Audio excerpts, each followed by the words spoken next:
ہے اس موضوع پر امام طحاوی رحمہ اللہ کا بیان عقیدہ اہل سنت میں چل رہا ہے۔ آج ہم مختصر طور پہ قرآن کے بارے میں جو مختلف مذاہب ہیں بلکہ اللہ کے کلام کے بارے میں امام ابن ابی العز الحنفی رحمہ اللہ نے 9 اقوال ذکر کیے ہیں اپنی شرح میں۔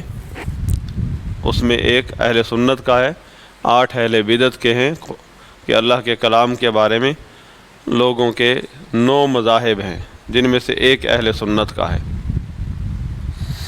مختصر طور پہ ہم چند ایسے مذاہب ذکر کرتے ہیں جو ہمارے ارد گرد پائے جاتے ہیں۔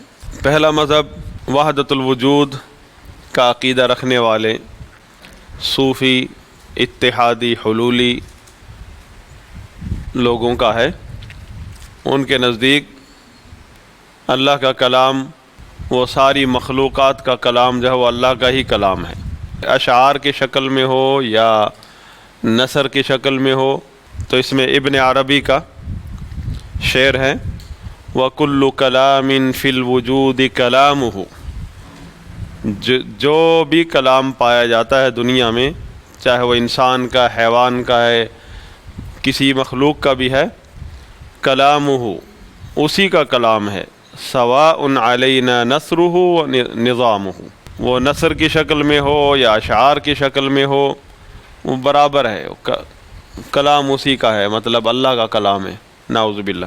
تو اہل سنت اس کا رد کرتے ہیں اور کہتے ہیں کہ یہ موقف جو ہے، یہ مذہب، اس کا باطل ہونا واضح ہے، ظاہر ہے، اور سلف صالحین کے عقیدے کے خلاف ہے سرے سے ہی، اور اصول لغت کے خلاف بھی ہے، کیونکہ کسی لغوی طور پر بھی کلام جو ہے، ہم کس کو کہتے ہیں؟ کسی کا کلام کسی کی طرف نسبت تھوڑا کر دیتے۔ جس شخص نے کوئی کلام کیا ہے، کوئی بات کی، ہم اسی کی طرف اس کی نسبت کریں گے۔ تو اللہ کا کلام وہ ہے جو اس نے خود جو کلام کیا ہے، اور وہ قرآن ہے۔ یعنی کہ سارے لوگ جو آپس میں باتیں، وہ تو گالم گلوچ بھی کرتے ہیں، لوگ جھوٹ بھی بولتے ہیں، کفریات بکتے ہیں، یہ سارا نعوذ باللہ اللہ کا کلام ہو گیا، نعوذ باللہ۔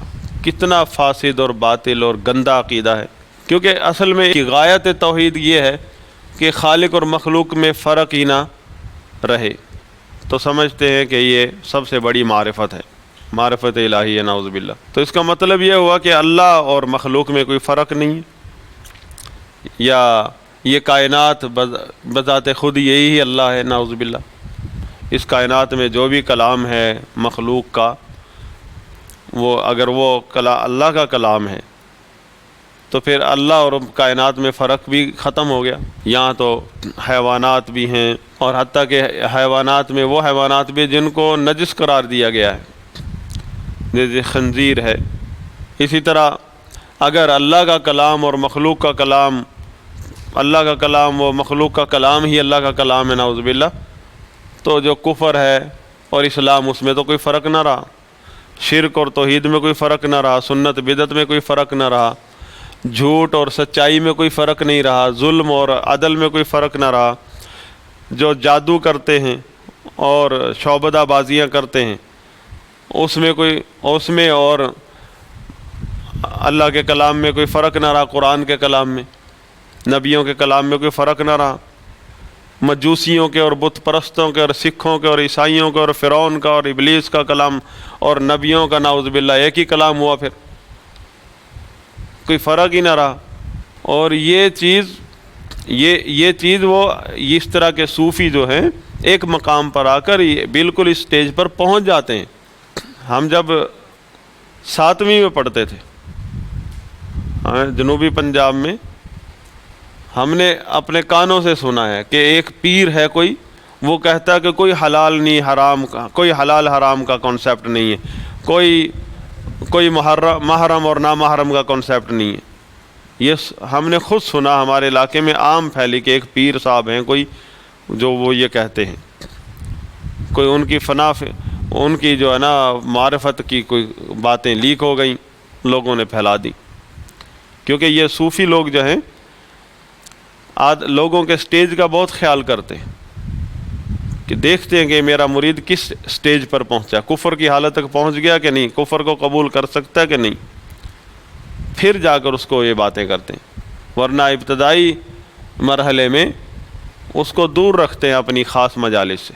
اور دوسرا یہ کہ اگر اللہ کا کلام وہ بیائی مخلوق کا کلام ہی اللہ کا کلام ہے تو پھر تورات، انجیل، زبور، قرآن اس کا انکار لازم آتا ہے اس سے، کیونکہ نبیوں نے تو کہا یہ اللہ کا کلام ہے، بلکہ نبیوں کی بھی تکذیب ہے اس میں۔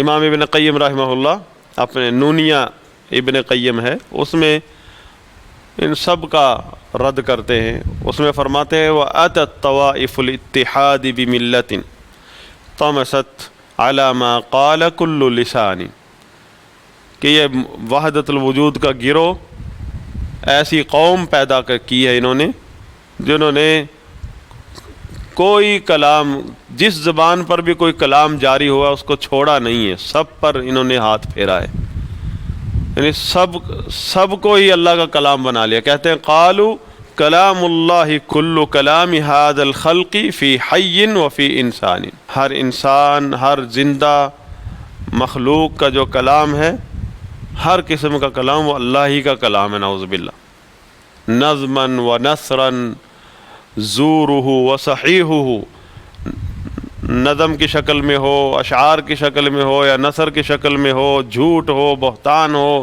یا اچھا درست کلام ہو، صدقا و کذبا کذبا و واضح البطلان، جھوٹ ہو یا سچا ہو، انہوں نے اللہ کا، یا واضح البطلان، اپنے بطلان میں، باطل ہونے میں واضح کلام کیوں نہ ہو، سب اللہ کا کلام بنا دیا ہے۔ فالسب والشتم والقبیح وقذفهم للمحصنات وكل نوع اغانی، ہر قسم کا گانا، چاہے وہ ہر قسم کا بہتان جو پاک دامن عورتوں پر، مردوں پر لگایا جاتا ہے، یہ اللہ کا کلام بن جائے گا، نعوذ باللہ۔ ہر قسم کی بری بات، گالم گلوچ، سب و شتم، یہ تو سب اللہ کا کلام بنا دیا۔ یہ فرقہ کون سا ہے؟ اس کے بڑے بڑے جو شاہکار ہیں، جو بڑے بڑے نام ہیں، وہ ابن عربی، ابن حلاج، یہ سارے اہل سنت کے نزدیک ملحدین لوگ ہیں۔ اہل سنت سے مراد، جب میں کہتا ہوں اہل سنت، اس سے مراد اہل الحدیث ہیں۔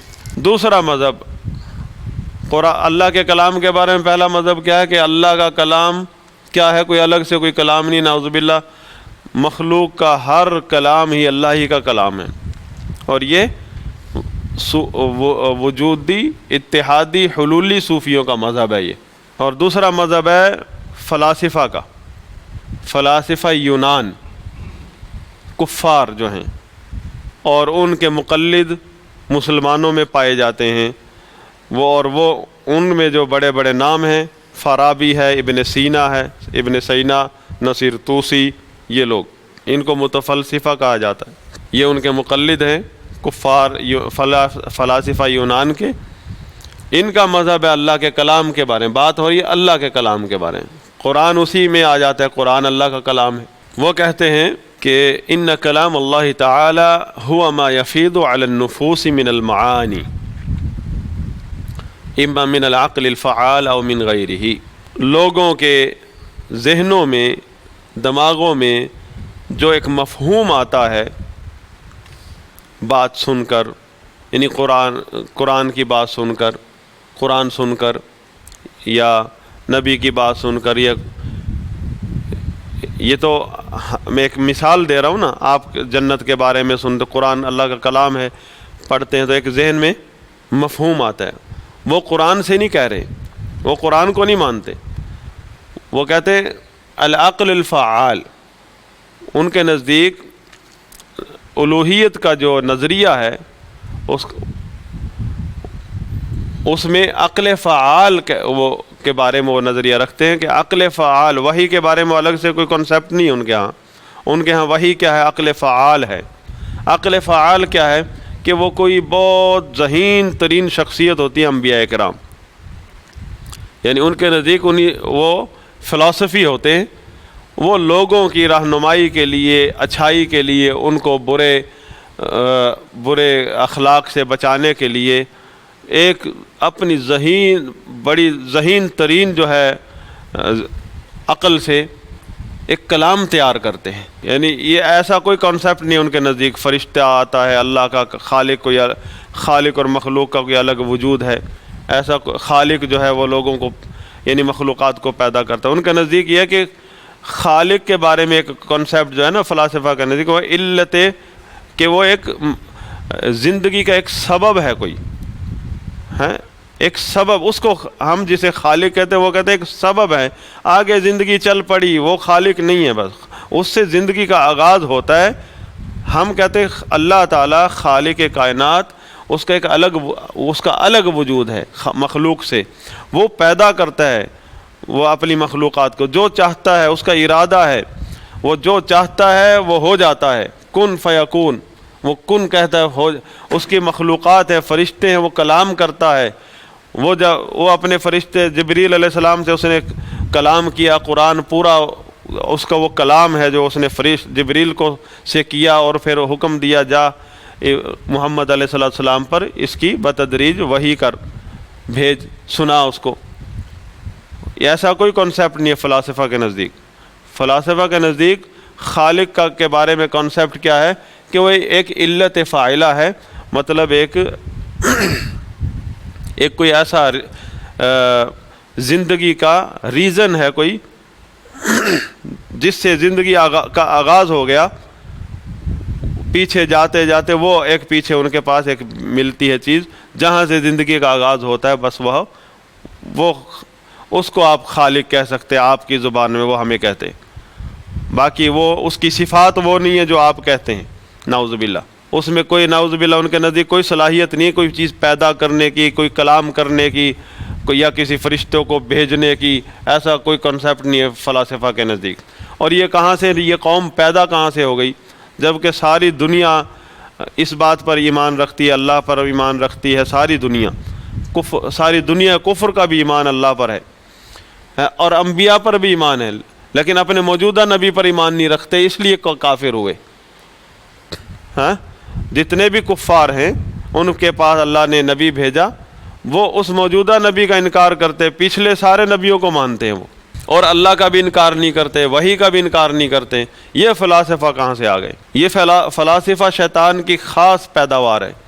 یہ شیطان کے جو ہے خاص مقلدین ہیں، جو انہی میں سے یہود و نصارہ میں سے نکلے ہیں.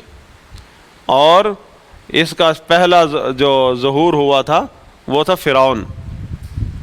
اور ان کے بارے میں ان کی حقیقت اللہ تعالیٰ نے بتا دی ہے کہ یہ اپنے ضمیر کو ملامت کرتے پھرتے ہیں. یہ اپنے ضمیر کو ان کے پاس اللہ تعالیٰ نے ان کو جتنا آیات کونیہ کا علم دیا ہے، عام نارمل لوگوں سے زیادہ دیا ہوتا ہے اللہ تعالیٰ نے ان کو آیات کونیہ کا علم. آیات کونیہ یعنی مخلوق کائنات کے اندر جو اللہ کی ربوبیت کے دلائل ہیں، جیسے یہ سائنسدان لوگ ہیں، جتنا ان کے پاس علم ہے اللہ کی ربوبیت، اللہ کے افعال کا نظارہ کرتے ہیں، جس قدر اس قدر عام انسان کرتا ہے.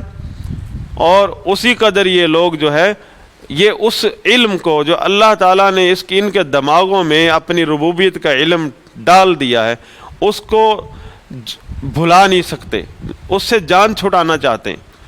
کہ یہ جس اللہ تعالیٰ نے ان کو جتنا اپنی ربوبیت کی معرفت سے نوازا ہے، اتنا ہی یہ جو ہے اس ربوبیت کی معرفت سے جان چھڑانا چاہتے ہیں. اس لیے وہ سرے سے اللہ کے وجود کا انکار کرتے ہیں، اور پھر اپنے فلسفے میں الجھ کر کہیں دور نکل جاتے ہیں، اپنی فطرت سے باہر نکل جاتے ہیں. جس فطرت پہ اللہ تعالیٰ نے انسان کو پیدا کیا ہے، اس فطرت سے نکل جاتا ہے فلسفی. یعنی اللہ تعالیٰ نے کس فطرت پہ پیدا کیا ہے کہ انسان کو خالق کائنات کی معرفت جو ہے، اس کے لیے انسان کے لیے وہ چیز اللہ نے انسان کے لیے آسان فرما دی ہے. کوئی انسان اپنے رب کی معرفت میں مشکل نہیں محسوس کر سکتا. کسی بھی انسان کو خالق کائنات کی جب ربوبیت کے دلائل دیے جائیں تو وہ ان کو جھٹلا نہیں سکتا، اس کی فطرت میں اللہ تعالیٰ نے رکھ دی ہے. سب کچھ جھٹلا دے گا، اپنا جسم کیسے جھٹلائے گا؟ اپنے آپ کو نہیں جھٹلا سکتا. اس کا وجود وفی انفسکم، اللہ تعالیٰ نے کیا فرمایا سورہ ذاریات میں، اور تمہارے اپنے اندر اللہ تعالیٰ کی ربوبیت کے دلائل ہیں. کہاں بھاگو گے؟ تو یہ فلسفی جو ہے نفسیاتی مریض ہو جاتے ہیں. تو فطرت کا انکار، جو فطرت ان کے اندر اللہ تعالیٰ نے عام انسان میں رکھی ہے، ان کے اندر اللہ تعالیٰ فطرت کو جگا دیتا ہے ان کے تجارب کی وجہ سے، ان کے علم کی وجہ سے، حتیٰ کہ یہ جو ہے بے چین ہو جاتے ہیں اپنے کفریہ نظریے کی وجہ سے. تو ان کے نزدیک اللہ کا کلام کیا ہے؟ وہ ایک فیض ہے جو ایک انسان کے دل دماغ پر جاری ہوتا ہے. فیض کیا ہے؟ ایک فیض کیا ہوتا ہے؟ وہ ایک خیال کا نام ہے. فیض ایک خیال آیا. یہ تو انہوں نے کہا تھا دوسرے متکلمین نے کہ اللہ کے کلام کو کہا کلام نفسی ہے. کلام نفسی، آپ کوئی بھی بات کرنا چاہتے ہیں نا، اس سے پہلے اپنے دل میں ایک سوچتے ہیں بات، ایک مضمون سوچتے ہیں نا. آپ ہر انسان جب بھی کوئی بات کرنا چاہتا ہے، اس چاہے فوری طور پر سوچے، فوری جو جملے آپ، جو بات مثلا آپ اپنے ٹیچر سے کرنا چاہتے ہیں، اپنے والدین سے کرنا، اپنے دوست احباب سے، یا دو انسان آپس میں بات کرنا چاہ رہے ہیں، تو وہ منہ سے الفاظ نکالنے سے پہلے ایک دماغ میں اس کا مضمون تیار ہوتا ہے. اس کو کلام نفسی کہتے ہیں. اور یہ تو حقیقت ہے کہ کوئی بھی کلام ہو، اس کے پیچھے اس کے بیک گراؤنڈ میں کلام نفسی ہوتا ہے.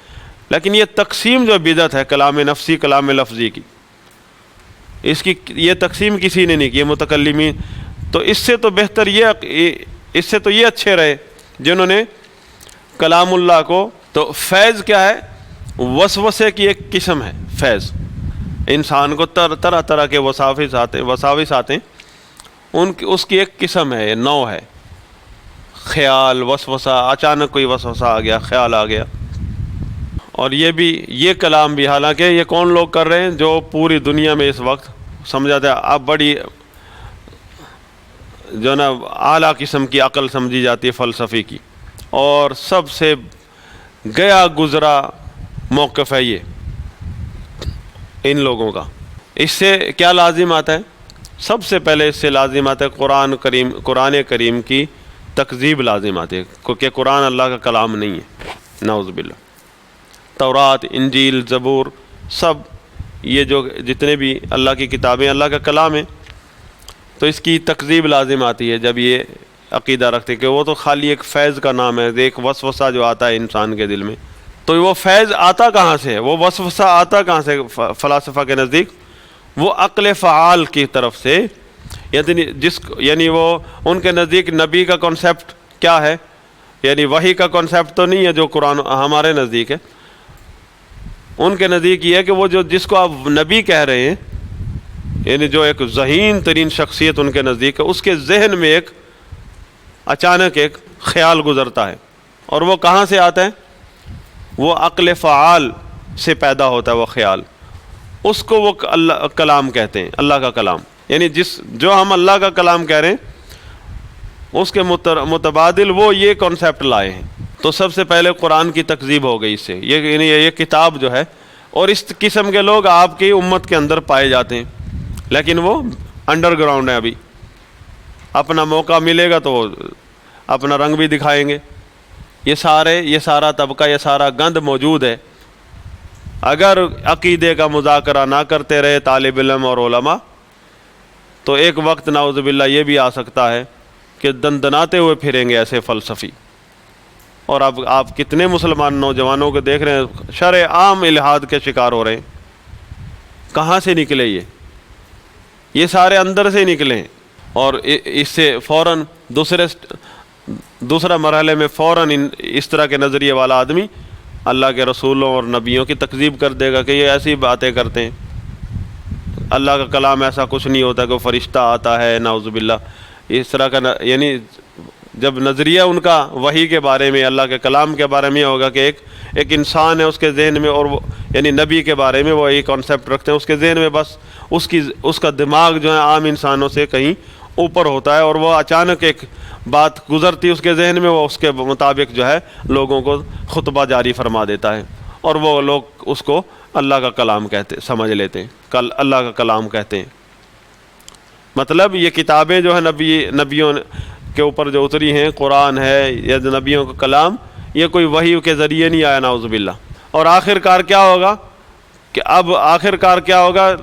کئی لوگ دعویٰ کریں گے میں زیادہ عقل مند ہوں۔ یہ بات تو 1400 سال پرانی ہے نعوذ باللہ۔ آج ہم ترقی کر چکے تھا، سائنس ترقی کر چکی، آج قرآن کام نہیں آئے گا نعوذ باللہ۔ آج تمہاری یہ تعلیمات ہے، اور اس طرح کے سڑے ہوئے لوگ اپنی سڑی ہوئی بدبودار جو ہے لاجک جو پیش کر رہے ہوتے ہیں کہ اور کیا ڈائلاگ کیا استعمال کرتے ہیں، مولویوں کی باتیں ہیں، یہ مولویوں کی بات، یعنی لوگوں کے عام لوگوں کے ذہنوں میں کیا لاتے ہیں، مولویوں کو آگے پیش کرتے ہیں۔ مولویوں کا تو کردار خراب ہے، مولوی تو گناہ گار لوگ ہیں، ان کا ٹارگٹ نبی ہوتا ہے، ٹارگٹ اللہ کا قرآن ہے، ٹارگٹ اسلام ہے، اسلام کی تعلیمات، لیکن آگے پیش کر دیتے اس مولوی کو۔ اور مولوی وہ کون سا، وہ مذہبی طبقہ جو انہی کا تیار کردہ ہے، انہی کے ماحول کا ہے۔ صرف ایک آپ نے دیکھا مولوی تو بالی ووڈ کی فلموں میں بھی پایا جاتا ہے، اس مولوی کو پیش کریں گے ہم جو بالی ووڈ کے فلم کے رائٹر نے ایک مولوی کا خاکہ پیش کیا۔ تو یہ جو مولوی جی یہ لوگ پیش کرتے ہیں، لبرل، سیکولر اور ڈیموکریٹک لوگ، جس مولوی کو یہ پیش کرتے ہیں، یہ مولوی انہوں نے پیدا کیا ہے، انہی کی سیاست کا ایک رول ہے ایک مذہبی طبقے کے نام سے۔ وہ مولوی جو کتاب و سنت سے پیدا ہوتا ہے، وہ مولوی یہ نہیں ہے، یہ تو انہی کا بھائی ہے، اپنے ہی ایک اپنے کردار کے، اپنی سٹوری کے ایک رول کو پیش کرتے ہیں، اپنی گمراہی، ان کی گمراہی ہے، اس کا ایک رول ہے مولوی، وہ ان کے ہی ماحول کا ہے، سیاست کی سیٹ پر بیٹھا کہ سیاست کی بدبو میں، گندگی میں لت پت ہے، کوئی کسی بدبو میں لت پت ہے، ظاہر میں ٹوپی ہے، رومال ہے اور سند یافتہ ہے، وہ تو انہی جیسا آدمی ہے، اس کو پیش کرتے ہیں، اور ٹارگٹ قرآن، حدیث، اسلام، نبی، اللہ کی ذات بھی ہوتی ہے بعض اوقات ٹارگٹ، لیکن واضح طور پر بول نہیں سکتے، کیونکہ امت اسلامیہ میں، عوام الناس میں ایمان کی تازگی موجود ہے، ایمان موجود ہے اس وجہ سے، اور یہاں سے آپ سمجھ سکتے ہیں کہ عقیدے میں کتنی پاور ہے۔ اگرچہ لوگوں کا ایمان علم کم ہے، اس کم علم کے باوجود بھی جو بھی جتنا بھی ایمان پایا جاتا ہے لوگوں کے اندر، اس کی بدولت یہ منافق اور زندیق قسم کے لوگ اپنا کفر ظاہر نہیں کر پاتے، ڈرتے ہیں۔ اور اگر لوگوں کے پاس علم آ جائے، لوگوں کا عقیدہ صحیح ہو جائے، تو یہ سارے قبر میں دفن ہو جائیں گے سارے لوگ۔ یہ اس طرح کے غدار قسم کے لوگ جو ہیں، امت کے غدار، یہ لوگ آپ کو ملیں گے بھی نہیں کہیں۔ تو یہ دوسرا مذہب ہے فلاسفہ کا۔ تیسرا مذہب، یعنی پہلا مذہب تھا صوفیوں کا، وہ بھی الہاد پر مبنی ہے، اور دوسرا مذہب تھا فلاسفہ کا اللہ کے کلام کے متعلق، وہ بھی الہاد ہے، الہاد کفر فوق الکفر۔ تیسرا مذہب ہے جہمیوں کا، قدیم جہمیوں کا اور معتزلہ کا۔ جہمیوں کے دو ورژن ہیں، ایک قدیم اور ایک جدید۔ معتزلی عمومی طور پر ان کا یہ مذہب ہے تیسرا، کہ اللہ کا کلام ایک ایسی چیز ہے جو اللہ کی ذات سے جدا ہے، کوئی مخلوق ہے، اللہ تعالیٰ نے کلام کے نام پر کوئی مخلوق پیدا کی ہے اپنی ذات سے الگ، نعوذ باللہ۔ اس بنا پر انہوں نے کہا یہ قرآن اللہ کا کلام ہے، لیکن اس معنی میں کہ وہ اللہ کی ایک الگ مخلوق ہے، کیونکہ اللہ کے کلام کو وہ مخلوق مانتے ہیں۔ تو اب آپ کے سامنے اگر وہ کہہ بھی دیں کہ قرآن اللہ کا کلام ہے، تو آپ کو یہ پتہ ہونا چاہیے کہ یہ ریڈیو اسٹیشن کون سا ہے، ریڈیو اسٹیشن سے پتہ چلتا ہے نا کہ یہ کلام دلی کا ہے یا اسلام آباد کا ہے. یہ ریڈیو اسٹیشن معتزلہ کا ہے، وہ کہہ رہا قرآن اللہ کا کلام ہے، تو اس کا مطلب ہے کہ قرآن مخلوق ہے. اگر اہل سنت کے پلیٹ فارم سے کوئی بات کرے گا تو اس کا مطلب ہے اللہ کی صفت ہے، اور الفاظ ایک ہی ہیں عقیدے کے. تو ان لوگوں کی ایسے عقیدے رکھنے والوں کی تکفیر کی ائمہ اہل سنت نے. لیکن یہ تکفیر مطلق کہلائے گی، تکفیر معین نہیں ہے. یہ نہیں کہ اگر آپ کسی ایسے شخص کو دیکھو جو ایسی ہی باتیں کر رہا ہے اور آپ اس کے اوپر فوراً کفر کا فتویٰ لگا دیں، اس کے لیے الگ کسی بندے کو خاص کر کے تکفیر کرنا، اس کا الگ پروسیجر ہوتا ہے. اس کے اوپر دیکھا جاتا ہے، اس کے کوئی اسباب بھی ہو سکتے ہیں، کوئی جہالت ہو سکتی ہے اس بندے کی، لا علمی ہو سکتی ہے، اس کو کسی نے بتایا نہیں. تو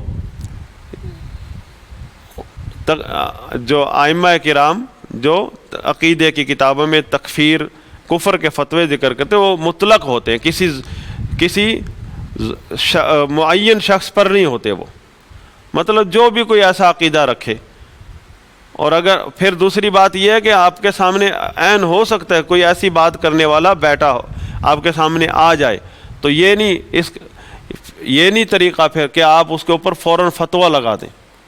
فتویٰ لگانا جو ہے وہ ایک صاحب علم کا کام ہے کہ وہ دیکھے گا، کہ اس کو جانچ پڑتال کرے گا. ہو سکتا ہے اس کے پاس اس کو غلط بتایا گیا ہے، اس کو معلوم نہیں ہے، اس کی جہالت دور کرے گا، اس کو علم دے گا. اس کے بعد کہیں اگر کئی ثابت ہو جائے کہ اس کی جہالت بھی نہیں ہے، لا علمی بھی نہیں ہے، ساری شروط اس کے اندر کفر کی موجود ہیں اور سارے موانع جو ہیں وہ غیر موجود ہیں، تو پھر اصحاب علم جو ہے وہ فتویٰ لگا سکتے ہیں کہ یہ فلاں بندہ، فلاں شخص اس نام کا یہ بندہ زندیق ہے یا کافر ہے. یہ کام اصحاب علم کا ہے. تو اہل علم کا، اہل سنت کا یہ متفقہ عقیدہ ہے کہ جو آدمی قرآن کو، اللہ کے کلام کو مخلوق مانتا ہے وہ کافر ہے. یہ متفقہ عقیدہ ہے اہل سنت کا. جو قرآن کو، اللہ کے کلام کو مخلوق مانتا ہے وہ کافر ہے. اور یہ معتزلہ کا عقیدہ ہے. یہ عقیدہ کن کا ہے؟ معتزلہ کا ہے. اللہ کے کلام کو مخلوق ماننا معتزلہ کا عقیدہ ہے. اور یہ کہاں پائے جاتے ہیں؟ کئی لوگ ہمارے اندر بھولے بھالے اہل حدیث پھرتے ہیں، وہ کہتے ہیں ایسے لگے ہوئے ہیں ان کتابوں میں. یہ تو مر چکے ہیں سارے. ہمارے اندر کئی بیچارے جہاد میں مصروف ہیں، کوئی امت کے غم میں مارے ہوئے ہیں. وہ بیچارے اتنے بھولے ہو گئے کہ وہ جب عقیدے کا کوئی درس سنتے ہیں، عقیدے کی بات سنتے ہیں، کہتے ہیں کیا فضولیات میں لگے ہوئے. یہ سارے مر چکے، معتزلی بھی، جہمی بھی. یہ پہلے ہوا کرتے، تب تو ہے ہی نہیں، اب ہے ہی نہیں. اور جبکہ عین ممکن ہے وہ خود ہی ان میں سے کوئی ایک عقیدہ رکھتا ہو اور اہل حدیث کا ایک جیکٹ پہن کے پھر رہا ہے لفظ اہل حدیث کی. عین ممکن انہی میں سے کسی ایک میں مبتلا ہو اور خود ہی کہتا پھر رہا ہے کوئی نہیں، ہے ہی نہیں اس میں سے. تو ایسے لوگوں کو جو ہے آئینہ دکھانے کی ضرورت ہے، جن کا خیال ہے کہ جو عقیدے کی کتابوں میں جو بیان ہوتا ہے، جہمی، معتزلی، فلسفی اور اشعری، ماتریدی، یہ کہاں ہیں؟ بس کوئی ہے ہی نہیں. یہ ان کی جہالت کی انتہا ہے کہ ان کو ٹائم ہی نہیں ملا کہ الف بے ہی پڑھ لیں عقیدے کی، تاکہ ان کو کوئی نظر آئے کہ موسم کیسا ہے. اب ان کو سردی گرمی کا نہ پتہ چلے ایک آدمی کے کہاں گرمی ہے کہاں سردی ہے. کچھ نہیں ہوتی سردی گرمی. ہمارے ہاں تو 4 موسم ہے الحمدللہ. اور کہ آپ 4 موسم کی بات کرتے ہیں، مجھے تو کہیں نہیں لگتا. سارا سال ایک ہی موسم رہتا ہے. تو ایسے بندے کو کیا کہیں گے ہم؟ نارمل نہیں ہے نا، کوئی مریض ہے یہ. تو ایسے مریض بہت پائے جاتے ہیں اب ہمارے ہاں. وجہ کیا ہے کہ وہ مختلف جو ہے نا تنظیموں کے ہتھے چڑھے ہوئے ہیں، ان کا مائنڈ سیٹ خراب ہو چکا ہے۔ بہرحال یہ 3 عقائد تھے، اور چوتھا جو 3 گزر چکے ہیں نا، 3 باطل نظریات اللہ کے کلام کے بارے میں۔ چوتھا جو باطل نظریہ وہ اشعری اور ماتریدی کا ہے، اشاعرہ اور ماتریدیہ۔ وہ کہتے ہیں کہ اللہ کا کلام جو ہے معنی نفسی ہے، مطلب انسان کے ذہن میں ایک جو مفہوم آتا ہے بات سن کر، کوئی چیز دیکھ کر یا بات کرنے سے پہلے، اس مفہوم کو ایک کنسپٹ آتا ہے، تصور آتا ہے، یہ کلام ہے۔ اللہ کے کلام کے بارے میں وہ یہ تو آپ کا انسان کا کلام ہوا نا، اللہ کے کلام کی وہ تشریح کیا کر رہے ہیں کہ اللہ کا کلام کوئی ایسا کلام نہیں ہے جس کے حروف ہوں، اللہ تعالیٰ بات کرتے ہوں، جبریل سن رہا ہو یا اللہ کا نبی سنتا ہو، ایسا کوئی کلام نہیں ہے۔ کہ اللہ کا کلام کے بارے میں وہ نظریہ رکھتے ہیں اشاعرہ اور ماتریدیہ کہ وہ اس قابل نہیں ہے کہ اسے سنا جا سکے یا اس کو سمجھا جا سکے، اس کے حروف نہیں ہے، نہ اس کی کوئی آواز ہے، بلکہ اللہ کا کلام اس قابل بھی نہیں ہے کہ وہ اس کی تقسیم کی جا سکے کہ ایک جملہ یہ ہو گیا، دوسرا جملہ یہ ہو گیا، تیسرا یہ ہو گیا، یہ چیپٹر ہو گیا، یہ سورت ہو گئی، یہ پورا سپارہ ہو گیا۔ اللہ کے کلام کے اجزاء بھی نہیں کیے جا سکتے، تجزی بھی نہیں ہو سکتی۔ تو وہ کیا کہتے ہیں، آپ نے کبھی کالج یونیورسٹی کی اسلامیات میں بھی کہیں یہ ڈیفینیشن آ جاتی ہے، اکثر یہی گھوم رہی ہیں، اشاعرہ ماتریدیہ کا نظریہ گھوم رہا ہے ہماری اسلامیات میں، اور بیچ میں تھوڑے خوارج کے نظریے کی بھی ملاوٹ کر دیتے ہیں کہیں کہیں۔ کیا کہتے ہیں، اللہ کا کلام پہلی ڈیفینیشن کیا ہوئی کہ وہ اللہ، یعنی اللہ تعالیٰ کا جو ارادہ ہے کچھ کہنے کا، اللہ تعالیٰ اپنی ذات میں جو اللہ تعالیٰ بولتا نہیں ہے نعوذ باللہ ان کے نزدیک، جس کے کلام، جس کے حروف ہوں، کوئی آواز ہو، فرشتہ سنتا ہو یا نبی سنتا ہے، ایسا کچھ نہیں۔ اللہ تعالیٰ اپنی مخلوق یا نبی کو کوئی بات کہنا چاہتا ہے نا، تو وہ جو اپنی ذات میں جو اللہ تعالیٰ سوچتا ہے نعوذ باللہ، وہ اللہ کا کلام ہے بس۔ باقی یہ قرآن عربی میں ہے، کوئی کتاب عبرانی میں ہے، کوئی سریانی میں ہے، تو یہ عبارتیں ہیں بس، تعبیر ہے اللہ کے کلام کی۔ اگر عربی میں اللہ کے کلام کو ترجمہ کر ٹرانسلیشن کریں گے، وہ اس کو قرآن کہیں گے۔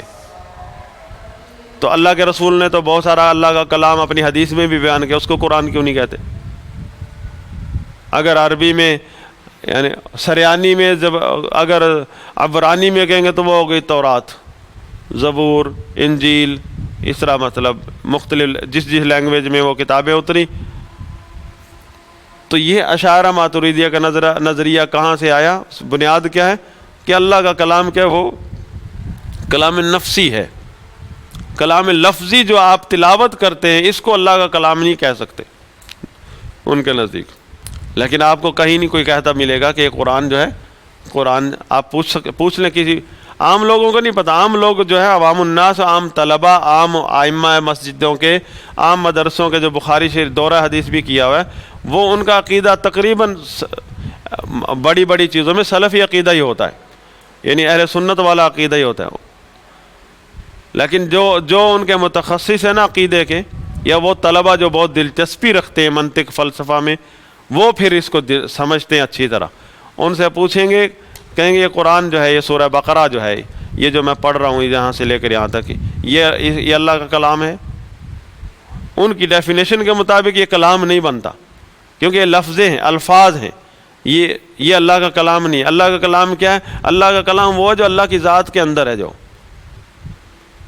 جس طرح انسان یہ خاموش بیٹھے، اندر بہت کچھ اب بولنے والے ہیں، اندر کچھ اندر ہے ان کے، جو بھی اندر ہے وہ کلام ہے ان کا۔ جب یہ بول پڑیں گے یا اس کو لکھا جائے گا، یا وہ کلام لفظی ہے، وہ کلام لفظی ان کا کلام، اللہ کا کلام نہیں ہو سکتا۔ اللہ کا کلام لفظوں سے پاک ہے۔ انسان کا کلام جو ہے وہ 2 قسم کا، نفسی اور لفظی۔ یہ تقسیم اور یہ ڈیفینیشن یہ ساری انہوں نے ماتریدیوں نے کی ہے، اور اس کے پیچھے ابن کلاب ہیں۔ یہ اصل میں یہ جو دونوں مذاہب ہیں، یہ معتزلہ سے نکلے ہیں، متاثر ہوئے تھے ابن کلاب سے۔ بہرحال اس مذہب کو ذرا تھوڑا تفصیل سے سمجھنا اس چیپٹر میں ضروری ہے طالب علم کے لیے، عقیدے کے طالب علم کے لیے۔ اگلی کلاس انشاءاللہ اسی ٹاپک پر ہوگی، مذہب کلابی کیا، ابن کلاب کیا ہے، اشاعرہ اور ماتریدیہ میں پھر فرق کیا ہے، دو مذاہب ہم اکٹھا کیوں بیان کر لیتے ہیں ان کو، ہاں یہ اس پر اور عقیدہ اہل سنت اہل حدیث اگلی کلاس میں اللہ کے کلام اور قرآن کے بارے میں انشاءاللہ بیان کریں گے۔ سبحانک اللہم و بحمدک اشہد ان لا الہ الا انت استغفرک و اتوب الیک۔